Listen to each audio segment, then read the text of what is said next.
We begin the story of a man named Saul. He was from the city of Tarsus. He was a very intelligent and devout Jew who followed all ancient laws. Saul deeply loved his Jewish faith and traditions. He believed they were the only true way to honor God. He saw any new belief as a dangerous threat. A new group had emerged that followed a man named Jesus. They were called Christians. Saul saw them as heretics who were betraying the faith of their ancestors. He was a Pharisee, a member of a strict Jewish sect. They were experts in religious law. Saul's great passion for his beliefs was unmatched among his peers. This intense devotion would soon lead him down a very dark and violent path. He truly believed he was doing God's work by opposing this new Christian movement. Saul could not understand how anyone could follow Jesus.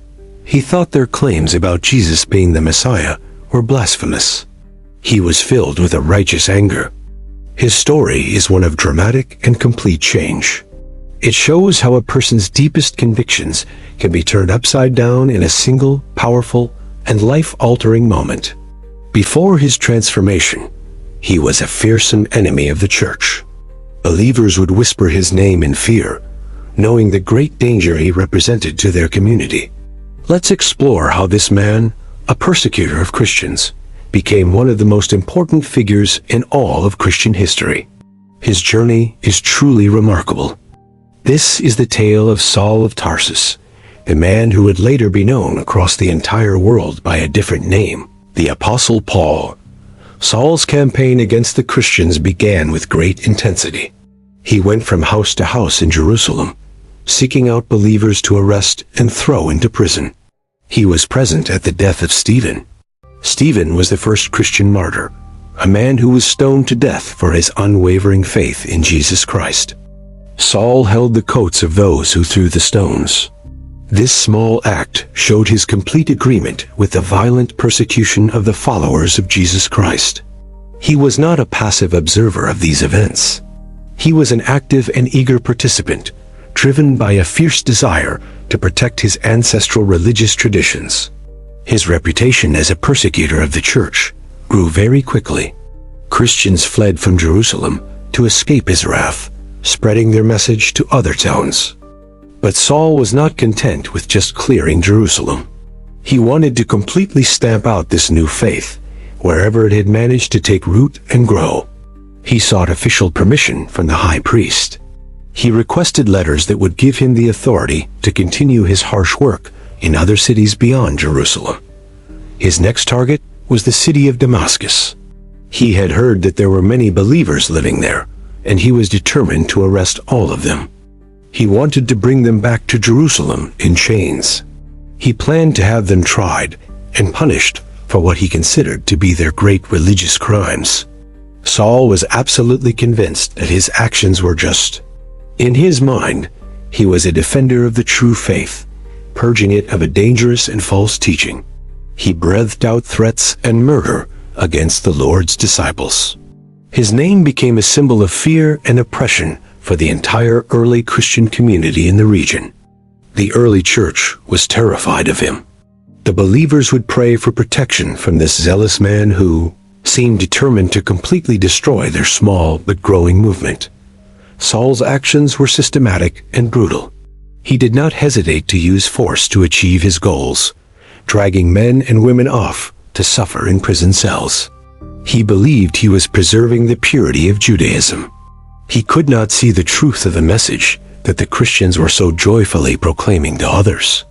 He was blind, not with his eyes, but with his heart. His great zeal for the law had closed his mind to the possibility of a new kind of grace. The journey to Damascus was a long one. Saul and his companions traveled with purpose, intent on continuing their harsh persecution against the followers of the way. No one could have predicted what would happen next.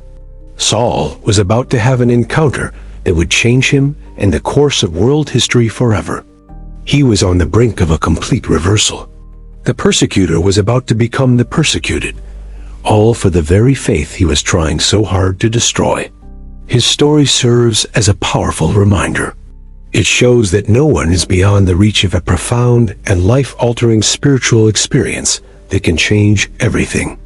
As he neared the city of Damascus, his mission of hate was about to be interrupted by a divine appointment he could never have possibly imagined. Suddenly, a brilliant light flashed from heaven. It was brighter than the midday sun, completely surrounding Saul and his companions on the road to Damascus. The intense light was so powerful that it knocked Saul to the ground. He was stunned and disoriented by this unexpected and overwhelming celestial event from above. Then, from within the blinding light, he heard a voice. It spoke to him directly, calling out his name with great authority. "Saul, Saul." The voice asked him a piercing question. "Why do you persecute me?" The words cut through Saul's heart, filled with both power and a deep sadness. Confused and terrified by what was happening, Saul asked, "Who are you, Lord?" He knew this was no ordinary man speaking to him from the heavens. The voice replied with a shocking revelation. "I am Jesus, whom you are persecuting." This was the very man whose follower Saul was trying to destroy. Imagine Saul's shock and horror in that very moment. The one he thought was a dead blasphemer was alive and speaking to him from heaven. Everything Saul believed was instantly shattered. His entire worldview crumbled in the face of this undeniable encounter with the risen Lord Jesus Christ himself. The voice continued with instructions for him. "Now get up and go into the city, and you will be told what you must do from now on." The men who were traveling with Saul were left speechless. They had heard the sound of the voice, but did not see anyone, adding to their confusion. Saul slowly got up from the ground. When he opened his eyes to look around, he discovered that he could not see anything at all. He was blind. The brilliant heavenly light had left him completely blind. The great persecutor was now helpless, unable to see, and had to be led by the hand. His companions led him into the city of Damascus. The man who arrived to arrest others now had to be guided like a vulnerable, sightless child. This physical blindness was a very powerful symbol.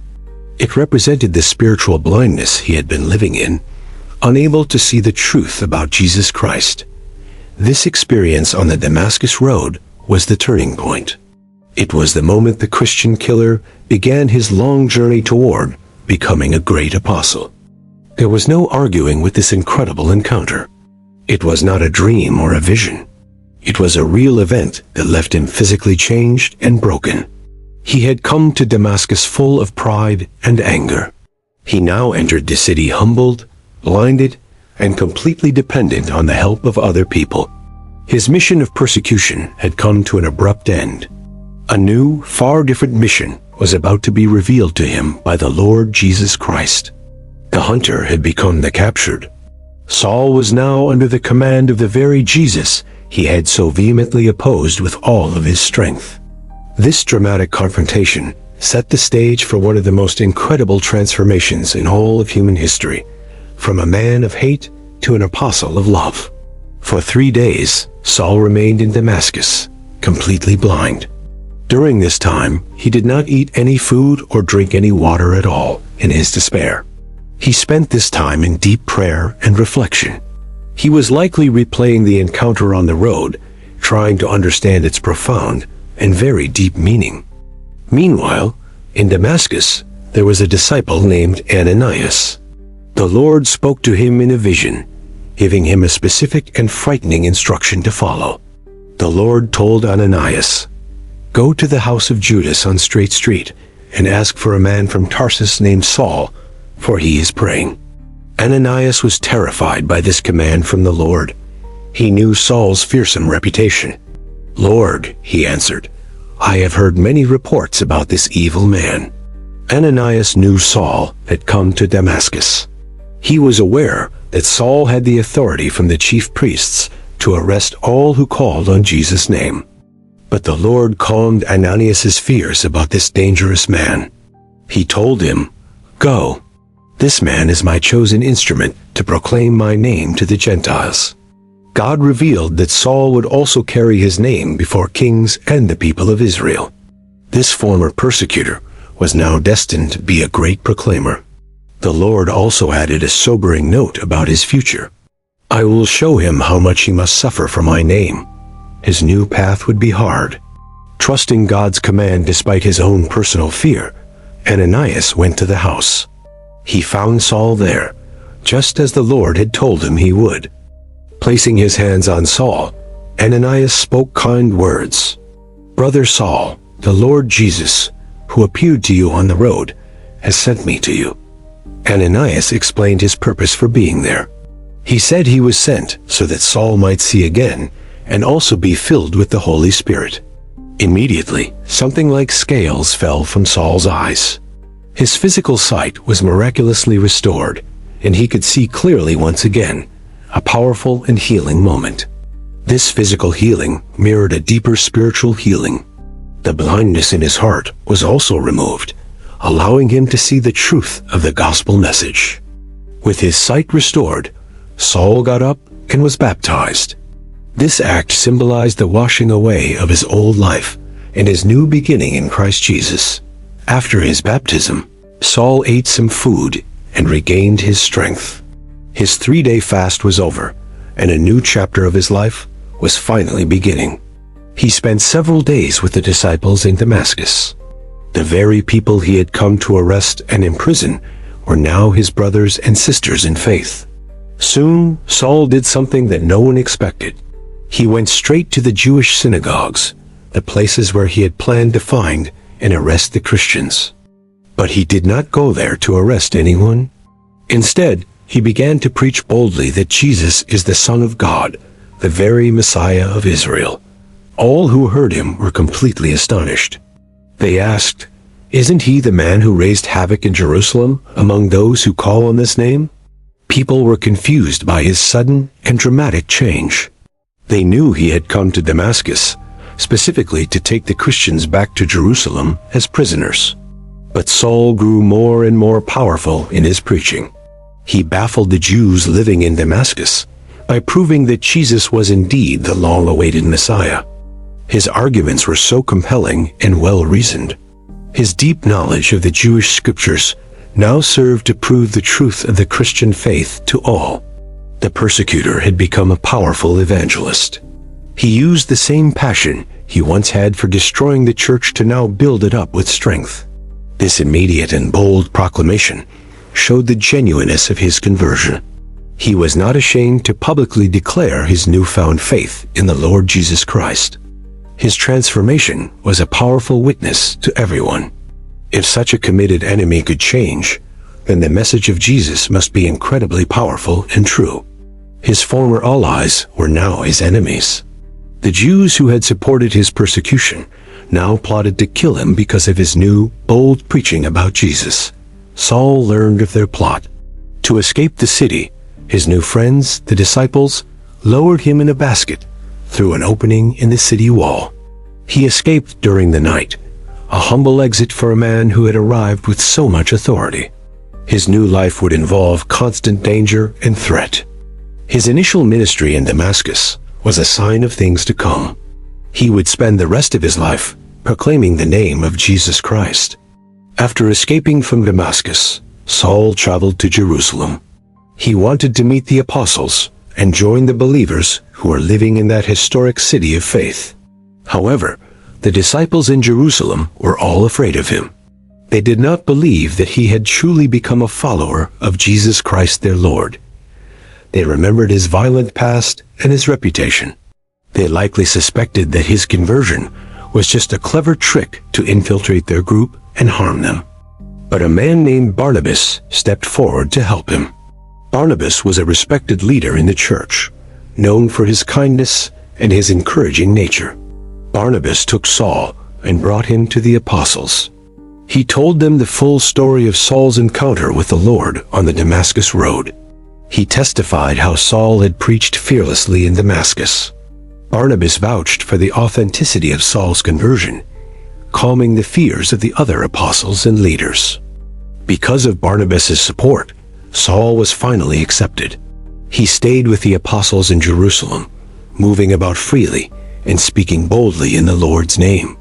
Later in his ministry, he began to use his Roman name, Paul.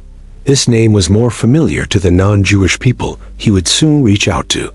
The change from Saul to Paul symbolized his new mission. He was no longer just for the Jewish people. He was called to be a missionary. This new identity marked a final break with his old life. He was now Paul, the servant of Christ, an apostle to the Gentile nations. Paul's new life's work was to spread the gospel. He embarked on several long missionary journeys, traveling throughout the vast Roman Empire to share the news. He traveled to places like Cyprus, Asia Minor, and Greece. He faced incredible hardship, including shipwrecks, beatings, and imprisonment for his unwavering faith in Jesus. He established many new churches in cities across the world. He taught new believers about the love and grace of God, revealed through Jesus Christ our Lord. Paul also wrote many letters to these new churches. These letters, called epistles, offered guidance, correction, and profound encouragement to the growing Christian communities he started. These letters make up a large portion of the New Testament. They continue to be a source of wisdom and inspiration for Christians all around the world today. He taught that faith in Jesus was for everyone. It was not just for Jews, but also for Gentiles, meaning all the non-Jewish peoples of the world. This was a revolutionary idea at the time. Paul became known as the Apostle to the Gentiles, a title that perfectly described his unique and special calling. The man who once tried to destroy the church became its greatest builder. He dedicated his entire life to serving the very one he had persecuted. His transformation remains one of the most powerful stories of redemption. It shows that anyone, no matter their past, can be changed by a divine encounter.